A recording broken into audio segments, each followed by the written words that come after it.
Okay, I think we're good to get started. We've got a group, maybe even a quorum, so we will start. And this will be recorded. So if anybody misses the intro and housekeeping, they can go back and watch it because I'm sure it will be riveting. So today we are going to talk about single serve merch. What is it? Todd is going to share with us. We'll be looking at what the customer experience is like for end users, as well as what the distributor admin experience is like, and then we'll do some Q&A from the group at the end. One bit of housekeeping: this is being recorded. It will be posted on YouTube. Please keep yourself muted until the Q&A time. If you are camera shy, keep your camera off. That's okay. No worries. And with that, let me stop the share and welcome our guest, Todd. Todd Rickheimer is the founder of Single Serve Merch, a platform and service that helps distributors run online programs without all of the busy work so that salespeople can get back to cultivating relationships and developing their business. Todd, thank you for being here. Well said. Thanks, Eric. So, Todd, what were you seeing distributors struggle with before putting single serve merch together? I think just a lot of friction, a lot of administrative work that goes into running stores, whether you're trying to run a POD store that's, going weekly and you're aggregating your orders and putting together purchase orders. And if you're a NetSuite user, you have to get all that information back into NetSuite. It's just very messy, takes a lot of time, and the return just may not be there. In fact, you might be losing money on that. And so that's what I've seen from a lot of distributors over the course of the last 5 years. Okay. So not just offering the platform, but also offering a way for uh, company stores or programs to be offered without a salesperson just getting buried in the administrative side of things. Yeah. The day-to-day, the administrative, whether it's closing the month down and reconciling orders, but it really starts with the salesperson's efforts to get the store running, get the products selected, get all that information going, and then building that store. Once you build a Yeah. store, the real work really starts, right? And that's what we take over from the distributors. Brilliant. Okay, we have some slides, so if you'll step us through these, we Mhm. can share those. I might pop in with a question here and there. So I So want to, yes, oh, sorry. it's all All good? you. Okay. I want to stress we only work with distributors, marketing agencies, promotional distributors. We don't sell direct. Some people ask me that, so I want to be clear on that. And the basis was really trying to remove the efforts that go into building stores, not just actually the architecture, architecting the design of the store, adding a banner and such. But, if I give you 1,000 products to put up on your store, if they're not fully configured, they really don't give you a lot of good at the end of the day, because at some point they got to go to production. So what we started from the beginning was really taking a product, a blank t-shirt, attaching the artwork to it with the proper files, and being able to send that right to a supplier. That supplier initially was myself because this was for my own apparel facility at the time. So that's the need I was trying to serve. Okay. So very much in the print on demand space. How long has single serve been around? If I recall right, you're maybe one of the first platforms I was introduced to that did POD. It was early. We started building this in 2020 during COVID and launched our, I would say, the first bit of revenue was in March of 21. So we were early on, and then some life changes occurred, and so on and so forth. So things changed a little bit, and I ended up not having my own facility anymore. And I partner with suppliers. Okay, brilliant. So tell us about the benefits of print on demand. So POD inherently, of course, reduces or totally removes inventory from the equation. We do have hybrid stores we can fulfill from existing inventory, but for the most part, our stores are built for POD first. So orders are executed immediately. Orders come in, they go out, integrated to the suppliers, and hopefully produced and shipped within 4 to 7 days. Um, the other thing is, giving you the ability to build a store that's creative, but not yet so complicated. So a lot of platforms can take a lot of effort to, if you're building it on a Squarespace or a Shopify, it can be complicated. It's not built for apparel, it's built for anything and everything. So we tailored our platform itself, obviously, to sell customized products in the industry. And so with that being said, it's just more, I call it simple, stupid. It's a simple yet sophisticated platform that gives you everything you need to to offer to your clients, unless they need hyper customization, personalization within the design of it itself. And of course, everything's available at one piece. Todd, how does removing inventory from the entire program, how does that change how distributors should sell stores that don't have an inventory component? So a lot of people, I think, are afraid of the POD piece because of a cost. The cost, you know, apparently, comes off as being expensive. But when you start looking at what it costs to hold inventory, the risk of not selling the inventory, the 3PL, if you're using a 3PL, or even if it's internal, your warehousing costs money, the space, I mean, everything, the labor, the space, the general overhead to fulfill it. So I am very transparent when it comes to costs. We factor in $10 to decorate a piece of apparel. When I was in the apparel business, I would charge $5 to fulfill an item. So remove the $5 from the 10, now we're left with $5 to decorate one piece. I can't find a lower cost to do that. I mean, it's crazy. And sometimes POD is less expensive than the lowest tier with some suppliers, just because of the way it's been configured and set up. Yeah, not to mention the risk of having, like a dud t-shirt design with cases of, extra smalls just sitting in the warehouse I've been collect. there. I think we've all been there. Correct. All right. So you mentioned how long for turnaround time? Four to Four to four to five seven days days? is what we average. Yeah, 4 to 7 days. I mean, it can be 2 to 3 on at times with like direct to garment t-shirts, but a lot of what we do is embroidery. Everyone knows embroidery takes a little bit more time. Then you get into multi-piece orders. It might be 2 to 3 items, not one. Everything adds a little bit of time. So I'll throw you a little bit of a curveball. For embroidery, are is your team handling the digitization and setup for a correct, DST? correct. So Okay. when the one item that is required before starting a store, building a store, launching a store live really is us to vet the library, build the library and vet it, make sure it's all done properly. So what we do is we charge a $95 flat fee for the logo design, and we digitize, build out all the variations, all the PNGs, the EPS, the PDFs, the DSTs, everything's built out for the library, so that whatever decoration method you're using within our product catalog, it's all there ready for you to go. So on average, a store might have 1 or 2 logos. Some stores have 30 logos or 40 logos. It just depends on the type of store and the client.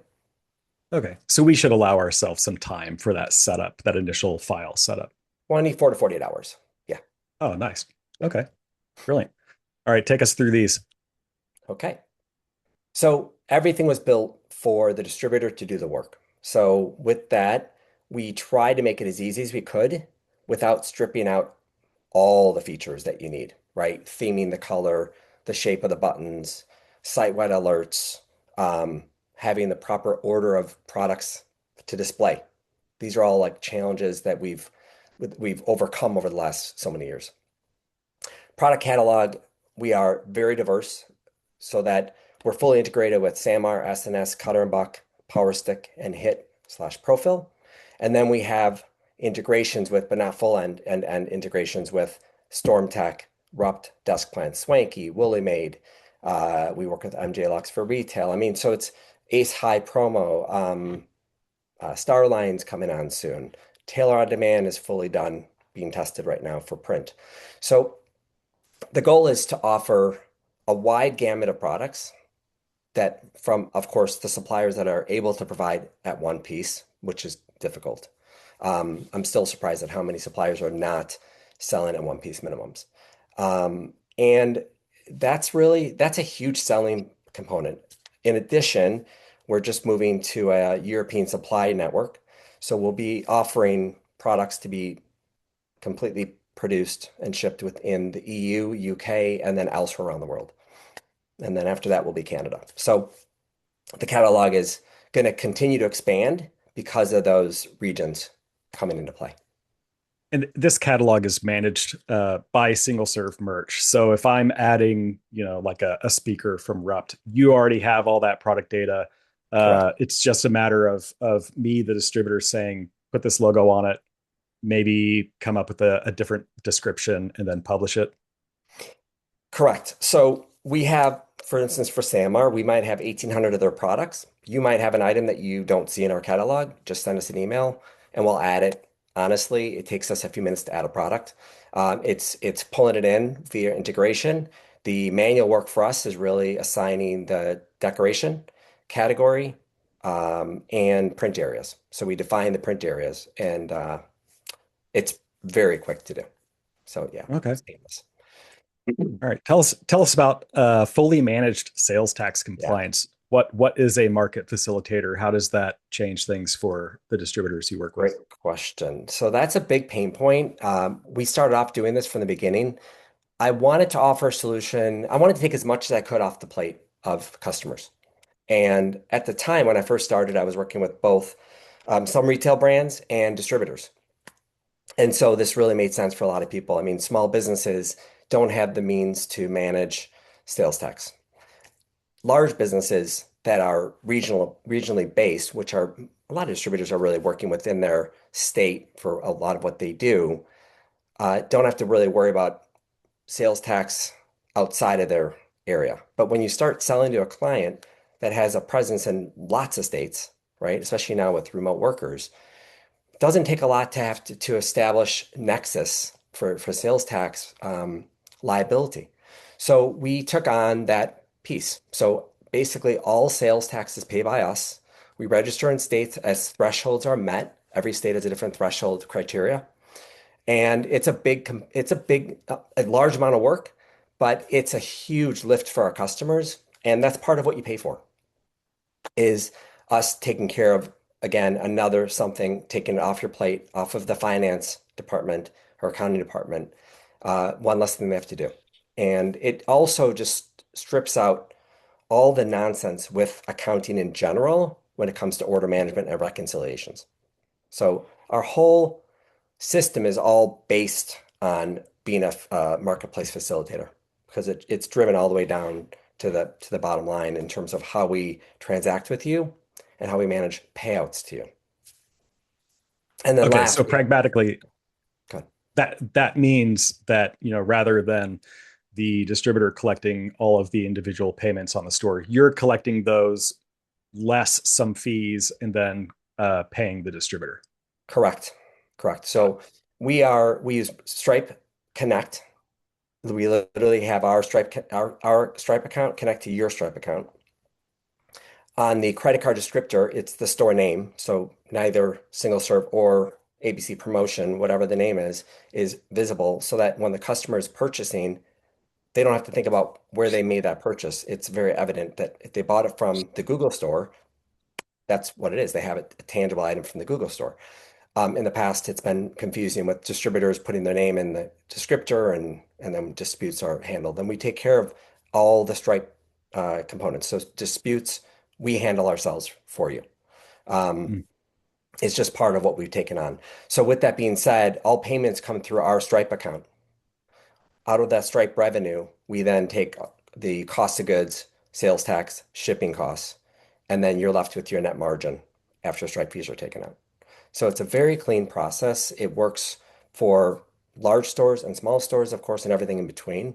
It's just a different way to manage finance because you're not recording the gross sales anymore. You're collecting your net proceeds, but you're in total control of your client. We're not taking over the client, and you're in total control of margins.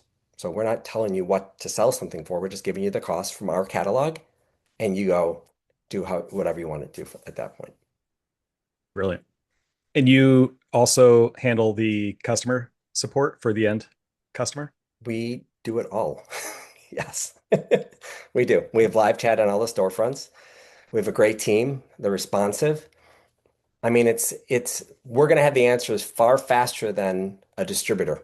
And that's to say that the salesperson, distributor, whoever it is going to be available at that given time, right? To respond and even in tune with what's going on in the stores. So we feel like this is our business. It's in our best interest to make sure that the customers are getting their answers immediately. So we offer that as part of subscriptions. Correct. Okay. Since we're on the topic of how the money flows, Shelly in the chat has a question regarding if there's an option for payment by invoice, if the client wants something like that. Currently, no. Could we get creative? Probably. We don't really like invoices and purchase orders. We like everything to transact through the stores because it keeps things really clean. Um, I think some of it is a little bit of a mindset shift with customers, and some people are willing to do, some people are not. But I think that's a discussion to take offline and see what we can do there for sure. Sure. All right. Moving on. Okay. So our fulfillment, as I mentioned, we have multiple suppliers. All of our wearables are all produced out of one facility. It gives us greater control. And for the most part, moving into what we're really excited about is the gifting component and a newer module that we just brought out a few months ago. It's real important that we do have control so that we can control the packaging and all the products that we're producing to then ultimately offer a print on demand kit experience and or gift experience. And how are distributors using the reporting and the dashboards that you have, which we'll take a look at here in a Mhm. few minutes? But I'm just curious how you see those dashboards being useful to distributors and their clients. So we do have client access. Clients do have access to orders and also can, if they choose to have access to store gift cards, store credits. So that they want to sort of maybe it's a smaller business and there's a relationship, you can give your client direct access to maybe issue store gift cards to new onboarded employees or birthdays, anniversaries, sort of give them some control. Um, in terms of the dashboards, our dashboards at the moment, when you sign in, you get a very clear overview of where your stores are at, what's transacted, very high level, nothing granular at all. You get into the store dashboard, of course, then it's tailored to the store. The reporting is extremely detailed. When you take a sales report and you strip it out, not just the bill to and the ship to, where everything was shipped, was who was purchased by and everything else, but also breaking down the costs. If there was a gift card or promo code involved, we break all that down for you. So you can very easily take a column and identify what your client owes you if you're billing them after the fact. We encourage billing up front, but that's again on the distributor to decide how they want to manage it. Did that All answer your right. question? Does. Okay. All right. Next slide here. Okay. So subscriptions, we have three different levels of base subscriptions. We do have a 12 so everything's based on product count. So it's not based on features, it's based on product count. So our 12 product subscription is $79 a month or $7.99 a year. And we put that into place really more for like gifting opportunities where you don't need a full-on store and lots of products, but you just want a small group of products to work with. So it's a little bit more, yeah, entry level.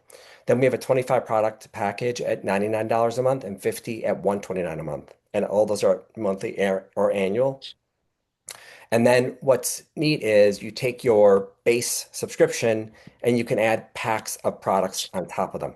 So for instance, you have 75 products that you need for a store. You take the 50 products at 129 and another 25 products is $49 a month. So together it's 178 a month. So that's how we work it. So you can scale a store as you want to.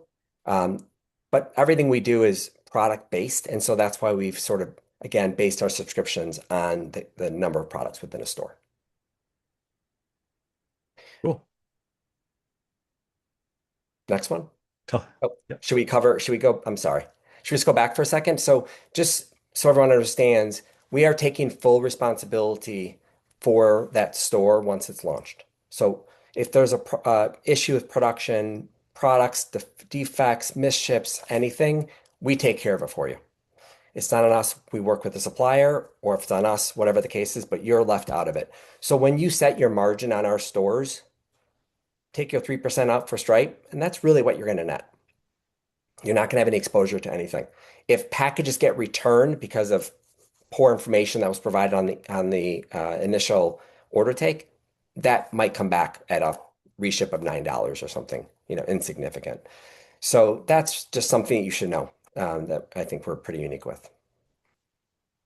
Regarding the product model, Diane asks if you have a polo in two colors and all sizes, is that one product or two? It is one product. Every product itself with a specific logo is one product.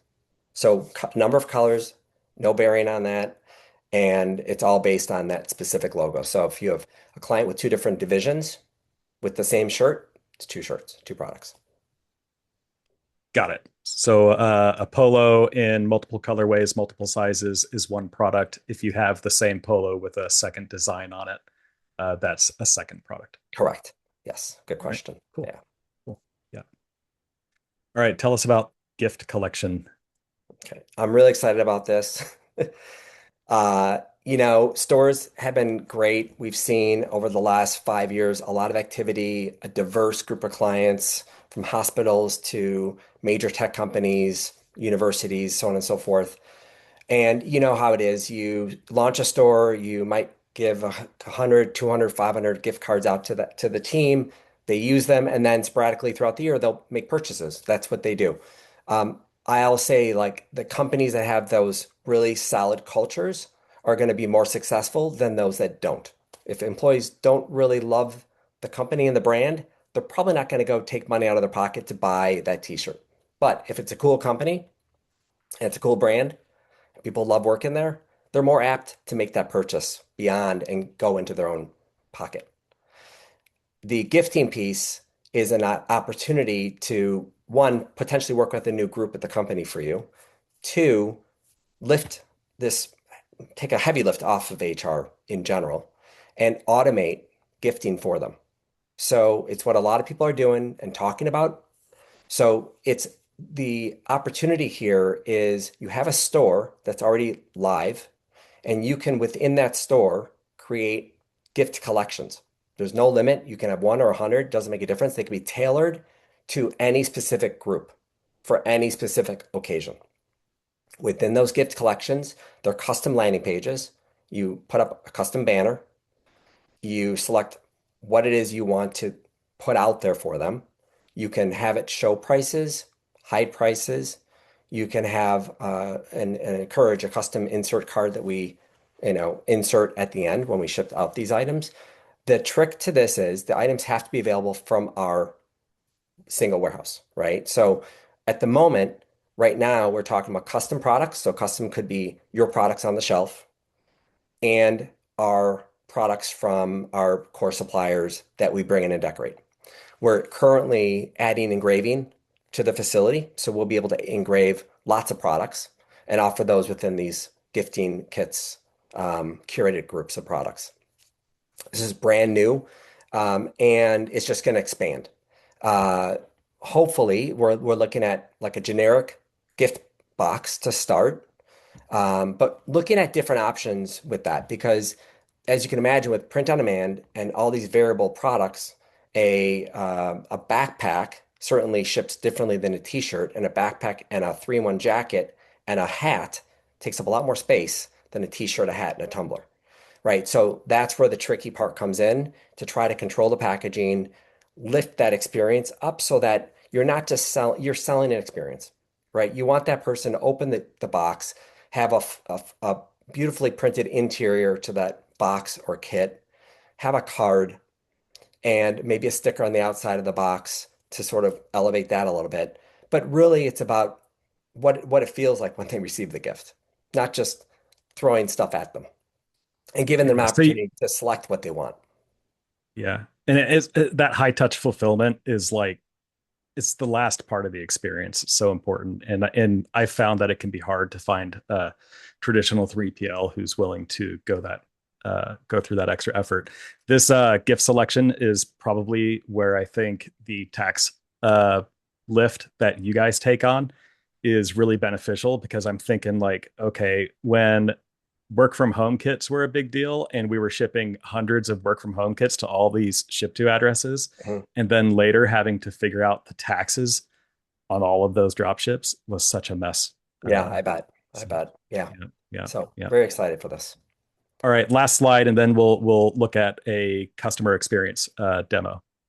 So this is just honestly, it's about removing inventory from the equation. I hear more and more from distributors that what once was a inventoried program store is now moving to the on-demand store because the clients don't want to sit in inventory, tie up their assets, and to be honest, they'll probably never use it all, right? So it's like, what's that waste factor, the percentage of waste that we're talking about? What's the increased spend on print on demand products?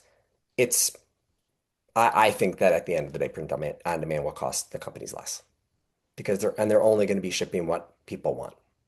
So if you're an employee and they throw you a $50 box and you never use it, it's $50 wasted. The employee probably wouldn't have even picked anything out if they would have been given an option to do so. So again, that's my 2 cents.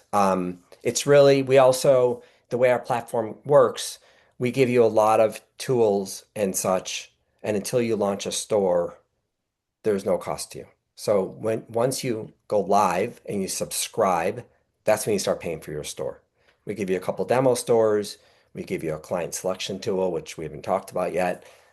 We try to give you everything you need to make this process as painless as possible. And that's Is really what it's become. is there a sweet spot in terms of program size for single serve merch? I used to say $5,000 or more for a store, bare minimum. You can make it at That's $5,000, but that's small 5,000 in in sales. revenue. Yep, top line Okay. revenue. But I mean, look, we're all in business to make money. It doesn't make a difference to me. But I really believe that you should be looking at clients that can at least be at $10,000 or more in revenue. We've had stores, closer to $200,000, and I would say our average stores are $20,000 to $50,000 a year in revenue. Depends on Okay. the client and how they're using it. It could be a small company of 50 employees, but they give every employee $800 a year over the course of 4 quarters, and maybe they spend additional with you in other areas. It's a decent client. So, Yeah. All right. Brilliant. Okay. If you don't mind sharing your screen and taking us through the end customer experience, okay. that would be great. So we're going to take you to the promo pilot store. Let me move some things off the screen. Okay. So I was originally going to build a store real time, and I thought it's better to do this and we'll walk through it together. So I built this for, Eric's brand. His brand is actually very easy because he only has one version of the logo. It works on everything, which is pretty great. So you can see the banner here, the navigation here. If I choose products, I have these filters. This is optional. You don't have to use this, but I really like the interface and it's easy to use. So you can, nail down specific product groups if you want. And this gives you a real good overview of the category products. So we really cover most categories. We have a couple pens. I don't really push pens hard, but lots of apparel, of course, and bags and tech. And I'm always open to hear about other suppliers that we should be looking at. The experience when I come to the landing page for a product, this is what it looks like. We, outline how it's being decorated. Here are all the colors and sizes. I'll go to off-white and small and add to cart and check out. We use validation for the address, but we have actually implemented some additional tweaks on this recently so that people don't get hung up. Sometimes the Google address validator that we use doesn't have all the addresses. It's bizarre. So we've created some workarounds for that. So now we're going to calculate shipping. And there's the shipping, so you can see how the order breaks down. If I had a promo code, I could apply it here. If I had a store gift card, it would be already applied. And I'll show it to you. So you can see the shipping 669. I can create an account on the fly if I want as a user. All I need is a username and password. And then I actually added fundraising to this particular store.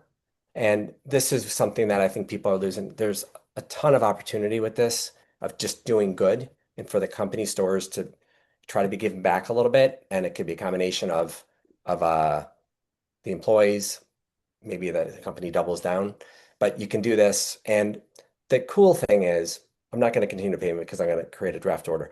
But basically, then we use Stripe. We don't host any of the payment information. We use Stripe as our payment gateway, totally stored on their side. We really don't store any real confidential information in our system. Um, the cool thing is we manage all the fundraising for you. And we also manage, with that being said, revenue sharing. So you have a client, maybe it's a school, alumni association, and they want 10% of the profits. Easy to do. And you can do that with or without fundraising. And those two pieces, we actually handle and distribute those funds for you so they don't get muddied up with your actual proceeds. When you see your proceeds, they're yours. Everything else we are holding on to and we distribute on your behalf. Any questions at the moment? Cool. So if I'm working with a school and they want to use this as a fundraising tool, would they then provide their own Stripe account at some point? They could, yes. If Yep. if they don't have one, is there like a report that can be generated that just tells the distributor how to remit? Yeah. So the report, our sales report includes the breakdown for third party, what we call revenue sharing, and also fundraising donations. So those are separate columns that are broken out. So you can see what your net is and then what your net is after sharing the proceeds. And it can be handled, but we handle the distributions themselves, the actual funds. We can do it through Stripe, Nice. which is what we encourage people to do. We can also send it via ACH and other methods, but the easiest way is just to send it out right through Stripe. Okay. Uh, Question from Kelly regarding the storefront. Can a distributor use a custom URL? Yep. So right here, you can add your custom domain. It's real easy. All of our customers, I tell them just set up a wildcard a record on their domain so that any store they host on our website, on our platform rather, can be, set up and validated immediately to their domain. So it could be anything dot your website. Sure. And then Okay. you can also, if you need to block any search engines from finding the store, you can click this option, which is great. So some customers, most people don't use it, but there are some people that have incorporated that so that people can't find it unless they have the URL. Yep. We've seen what it looks like to place an order. Would now be a good time to show the redemption workflow? Hmm. We could do that.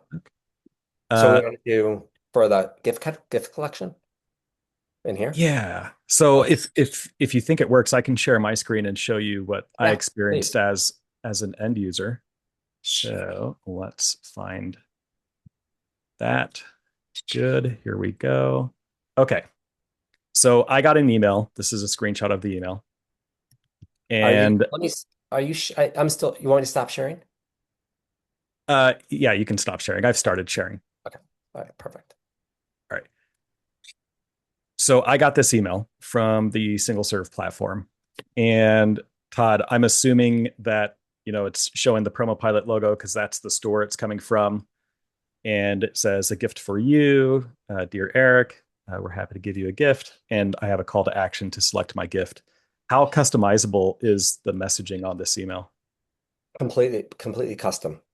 We have message templates for all of our store credits and gift collections per collection. So if you have 100 of those or 50 of those, every single one can be unique.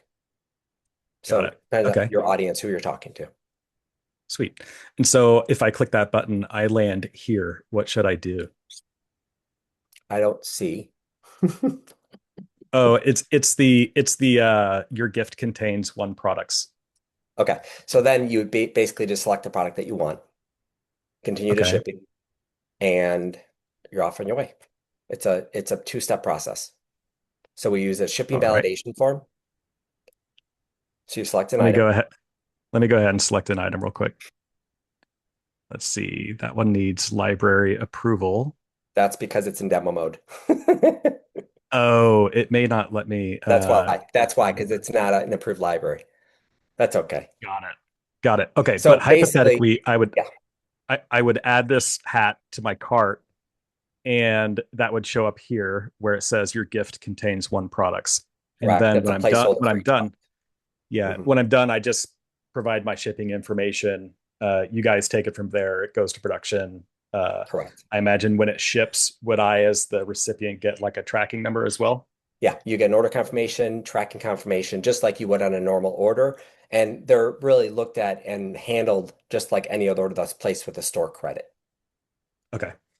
And it says your gift contains one products. Does that mean if, like, let's say I was using this for like a new hire kit, I could let them select multiple products, and yeah, Exactly. we just I when I'm setting up, well, you'll show us this on the admin, but when I'm setting up my gift collection, I'm saying, okay, for this gift collection, they get up to three options or four options, and Correct. so we're controlling the quantity of products that they can get, and these are Yep. one time. Like if I went and submitted this order and then clicked that button again, it's going to tell me like you already You won't be able to submitted do or anything. Yeah. Yeah. You'll be able got to it. land, but you won't be able to do any checkout because the token's been used. So yeah, so the options really are to control the number of products within the entire gift collection that you're allowing someone to grab. You can also control the number of products of a number of units of a certain product and required or not required. So to a point where you can prevent someone from even moving into the shipping if they haven't added the item that's required. If it's a food franchise and they have to get the hat, you make the hat required. And once they add the hat to the cart, they could, in theory, check out. But then they have a t-shirt and they need five of those because it's a uniform. They can choose the five shirts or not. They're not forced to choose five products or eight products, whatever it is, but they need the required product to move on. Cool, cool.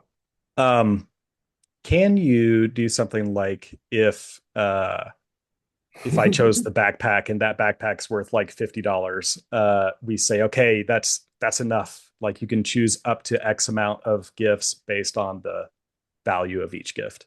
No, so in this particular case, since it's a no payment redemption at the moment, you as the admin or salesperson, you're selecting the gifts based on what your client, of course, is willing to budget. And if you're hiding prices, the idea is that you may offer something less or more, right?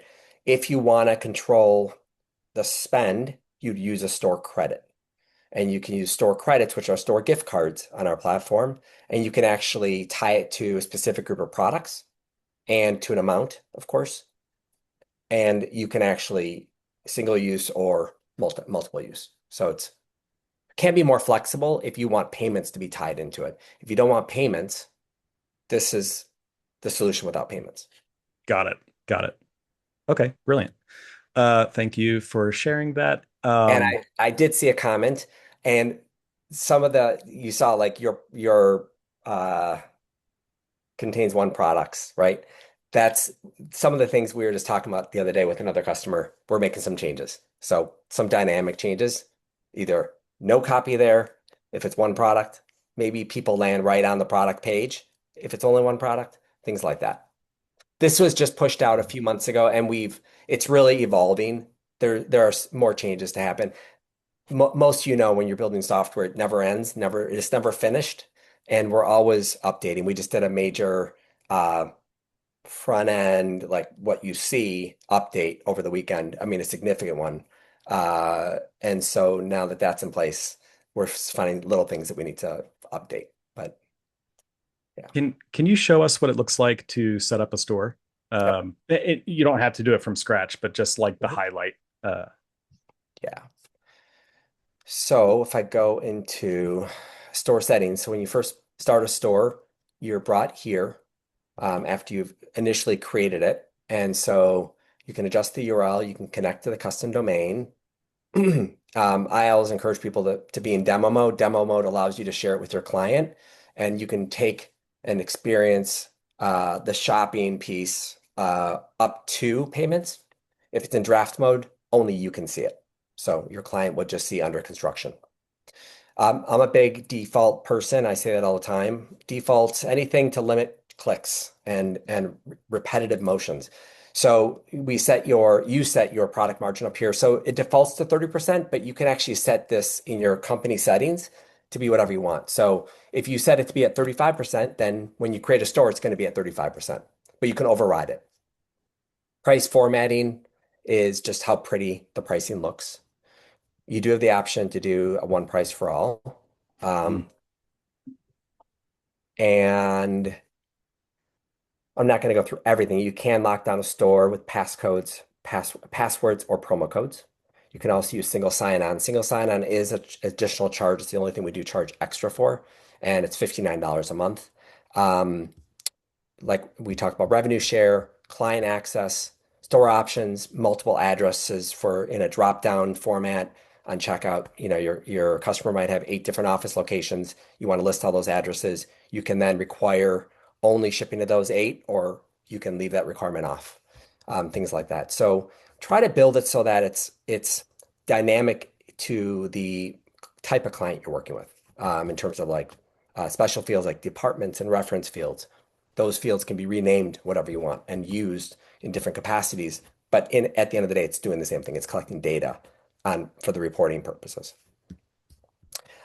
Library is the number one piece that I really encourage everyone when you're building a demo store on here.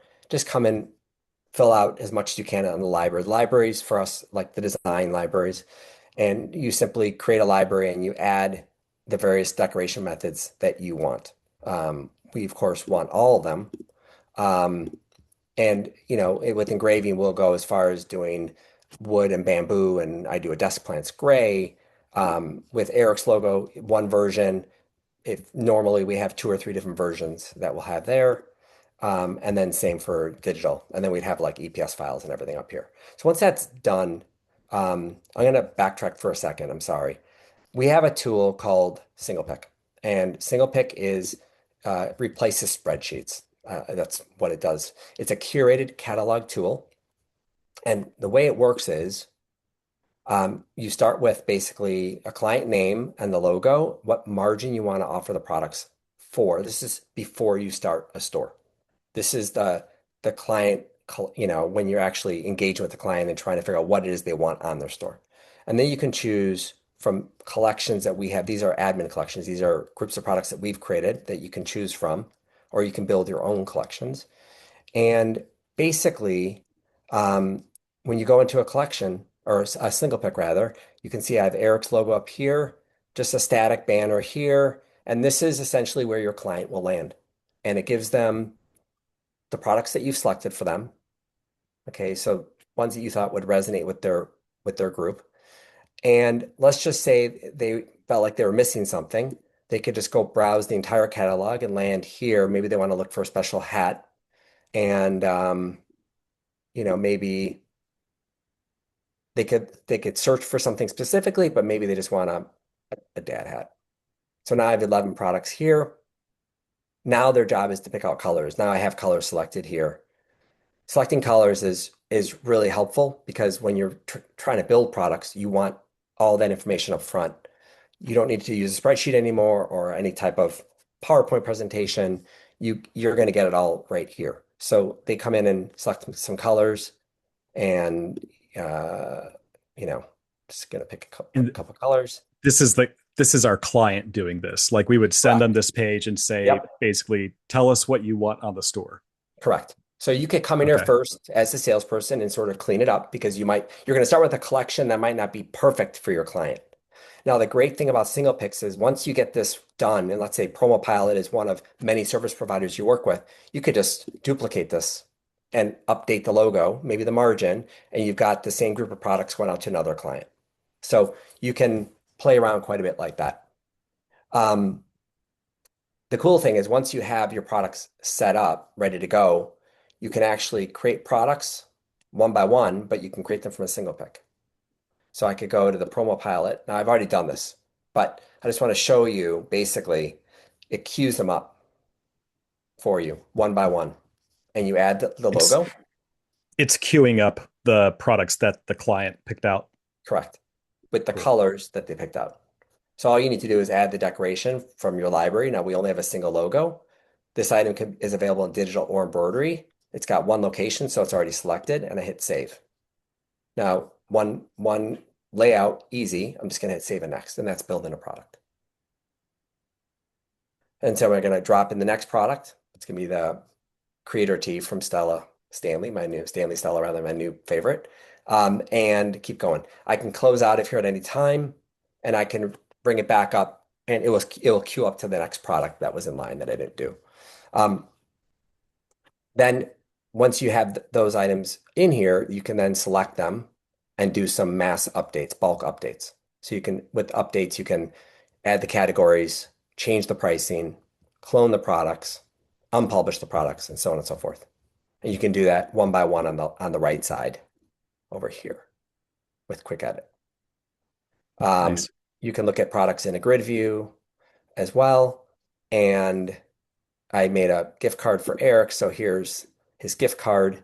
So when you sell gift cards online, you're getting paid up front for them, so you don't have to bill your client. You are absorbing the 3% fee. You can control the denominations, the values that you have shown here, and you can also they can always override that anyways. And this will send the recipient an email with a custom message here, very similar to what we do on the back end. Our store credits are very popular, really easy to use. So this is a very, I mean, this is most stores are using these. Um, a lot of people are basically they'll download a template and upload it. Basically, it's a name, email, and a value. You can add one by one code like this. Choose to send them an email, and then you could have some options here. You could tie that gift card strictly to a group of products, and then you can add in whether the company is going to pay the sales tax and shipping separately. So you can offer this gift card solely for products. And then everything beyond that is covered by the company as an additional benefit. And then here's our messaging for the gift card. So here is a live preview. This is a placeholder. This would be the store logo itself. But this copy is all editable along with the button text and the URL where you take them here. So by default, it goes to the home page of the store, but you could take them right to a category page.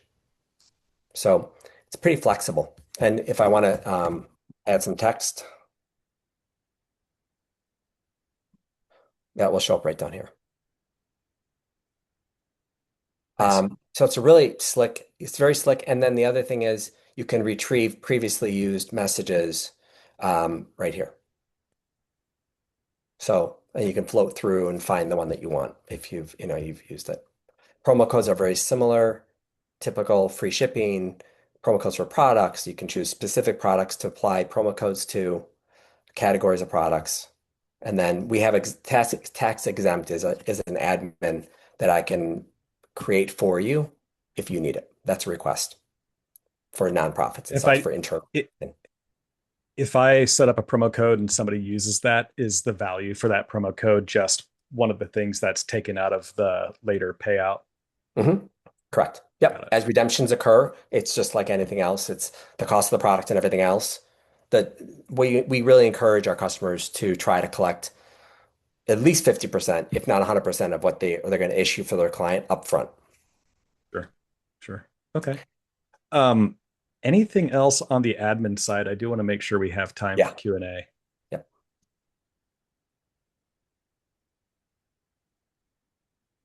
Was there anything else My side? specifically for the admin? No, I Yeah, could go into finance, but there's a lot, so I'm not going to go there. But sure. basically, we're handling everything for you. So at the end of the day, you're going to net out your proceeds and then you request payouts from us. All right. Very cool. I am going to take Diane's question. Does the decorating on products have to always be printed at the maximum image size, or do they have control over that? You have control. So what we do is when we build libraries, we build them. We bring the PNGs, which is what we use to build the print file, the actual image, virtuals, and what we send for decorating, if it's like a direct to garment or direct to film, at a maximum of like 12 by 12. You have the ability to scale it down, enter the dimensions, or scale it down however you want. You can't go bigger, you can only go smaller. When it comes to embroidered images are fixed because embroidery files are fixed, production files are fixed. So we give you what it should look like proportionately based on the print area, and then that's what you have to work with. Makes sense.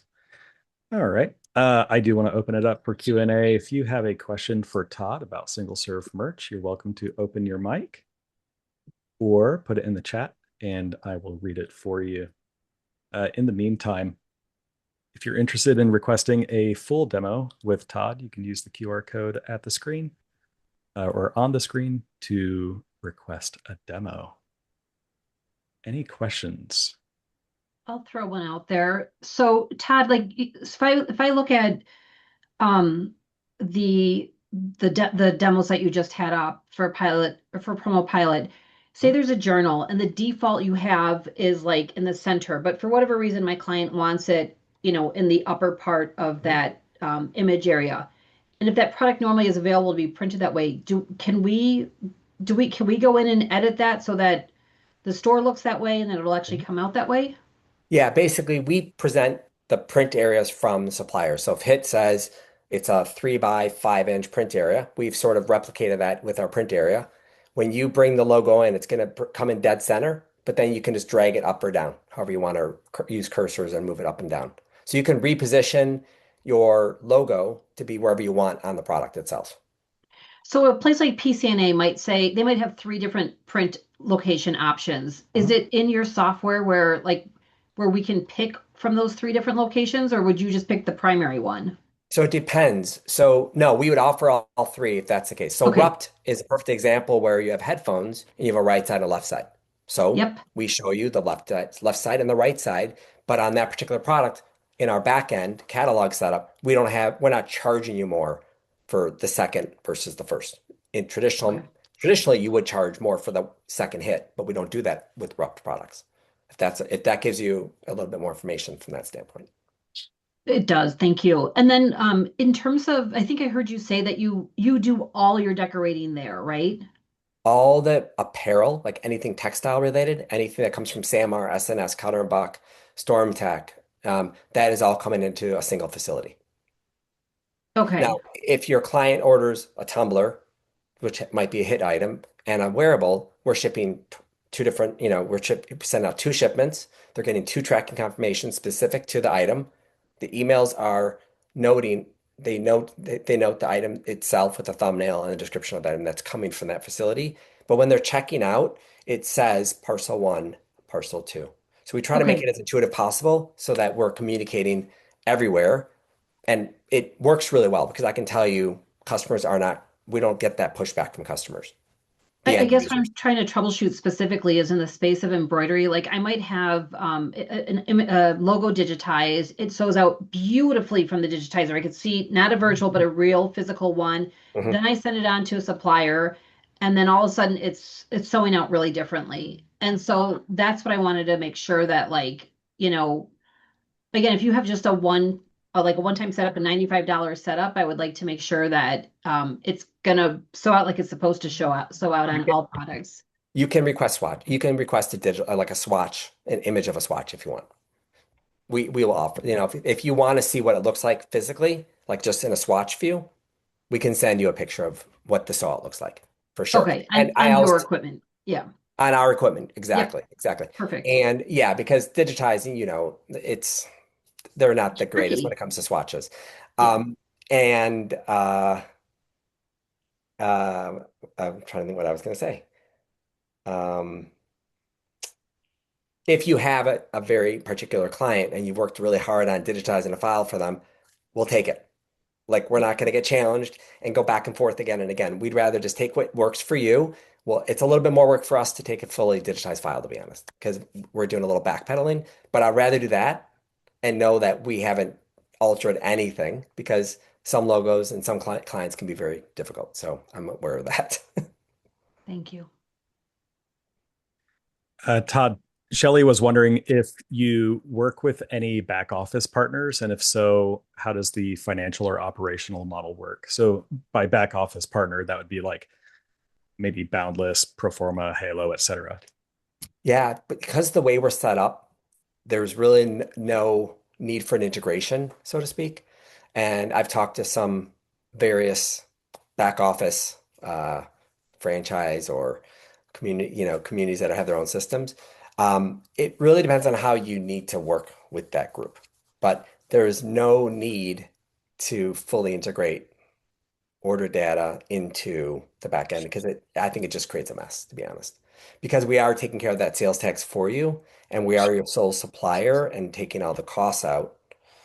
It's a real simple equation at the end of the day if you want to manage like that. And all of our customers at the moment and over the course of the last 5 years have been doing that. But I do occasionally get people that are asking the same question, how do we record this in the Performa system or what have you? Yeah. Good question. So, yeah. While people are thinking about their next question, Todd, how can people get in touch with you specifically? Go to the website. You can email me directly. I'm really the main point for demos and any product knowledge. Our support team, Alex, Giselle, and Joy, are very knowledgeable. Alex is a rock star. Those of you that have worked with him, he's rock solid. He knows a lot more than I do, to be honest, because of what he does. But at the end, I mean, we're really a service-oriented platform. It's, nowadays we're called service as a software, not software as a service. And that's Yeah, truly how we look at it. that's how I see you guys too. Like you're way more than a SaaS. Yeah, I If you want mean, to email yeah. if you want to email Todd directly, it's Todd with two D's R at singlesurfmerch.com. Any other questions? I'll throw another one out there. I don't want to hog the conversation though, so if anyone else wants Well, to. everyone's so quiet. The stage is yours, I'm your Diane. insatiably curious one. So, you may have already addressed this, Todd, but in terms of when you have a client that comes to you and thinks that they want to have some sort of online store, Mhm. it might be an admin or something who's just sick of, having to go in the supply closet and ship out, uh, three polos to their new sales rep or something like that. I heard you say something about, I think I heard you say, like it makes sense to go into an online model like this once you hit, five or $10,000 in sales. Is there any like how if you can help me like how to troubleshoot that Well, yeah. conversation with a client, like whether Hmm. to see they're going to be a good fit or not be a good fit Yeah. to go in this model, or if we just keep them going into the supply cabinet, shipping out the three shirts to the sales reps and suck it up. So there are a couple of things. One, this is becomes a sticky point for you, right? With your client. You're in front of them all the time on the store. They're not forgetting who you are by having a store in front of them, right? It does, if they're calling you a lot for small orders, it removes that completely. Look, your time's worth a lot more than a 6 piece or 12 piece order. There's no question. So if your client's willing to pay for the store, then at that point, you're even, right? As long as they're not driving you crazy with constant product requests and adds to the store and this and that, then it doesn't hurt to have a store. But from a business perspective, if the store is doing 5,000 and you can net out $1,400, $1,400 at the end of the day, and you can run 10 or 20 of those stores, it's not such a bad business. It's icing on the cake. It's sort of like the vacation money. Um, but there are stores and most stores I would say are far beyond that. But who am I to say as long as the store makes sense financially to you, I think people should look at these stores as marketing opportunities. They're not just stores to transact, they're stores to keep your brand out there, yourself out there, and encourage them. I have a customer that has a huge customer we host a store for, international. They just doubled last week with another acquisition, and she gets so much custom uh, project type uh, work coming out of it. She doesn't really care. It's just so you can approach it from many different perspectives. At the end of the day, it is an opportunity to be in front of your client, offer them something that, nowadays seems to be pretty common and becoming more common every day. And but I think qualifying a customer is important and getting them to be vested makes a difference. When I was at Expo, one of my goals was to look at some of the print on demand solutions that were in our marketplace. I Mhm. was surprised to learn that one of them that I stopped by had only, I think it was like 12 stock thread colors. So as long as the logos could fit within those 12 colors, you could do a program, which, it's not the clientele who we work with. How does that look for your company? Well, I came from when I ran my own business, we were very service oriented and we bought the thread that we needed. We never said to the customer, sorry, we can't do this or pick, it depends. But most times we would just bring 12 cones in because we are in the business. We're in the Right. business to embroider. So we're going to use the thread again at some point. Most times. Okay. Some didn't get used again. In this case, to be honest, my supplier originally was 15 thread colors. And I'm like, you got to be joking. Like, this is corporate America. You either have the color or you don't. So I sent in 85 or 90 Madeira threads to them to start and we just, we add as we need to. Um, Look, there are a lot of similar colors, right? Threads, two reds can look virtually the same, right? So it just depends on the gamut and what's needed. Well, if we need a distinct color, we'll get the distinct color. Again, because you're going to need it today and someone will need it down the road. And we're not talking about $100 investment. Right. So Okay. Uh, good Todd, question. Anna in the chat is asking how often can you switch up the products on a store? And As and much.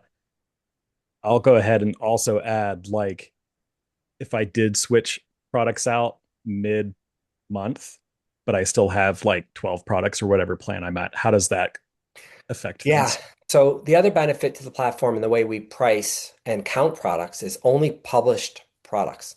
So you can have 25 or 30 or 50 products in your product list. Please don't, it's not like I'm encouraging you to do this, but if you have 12 and you want to put three or four new ones in there, just turn three or four to draft or build them as draft, switch them out, and you're still at the 12 product subscription. So we only charge for published stores and published products.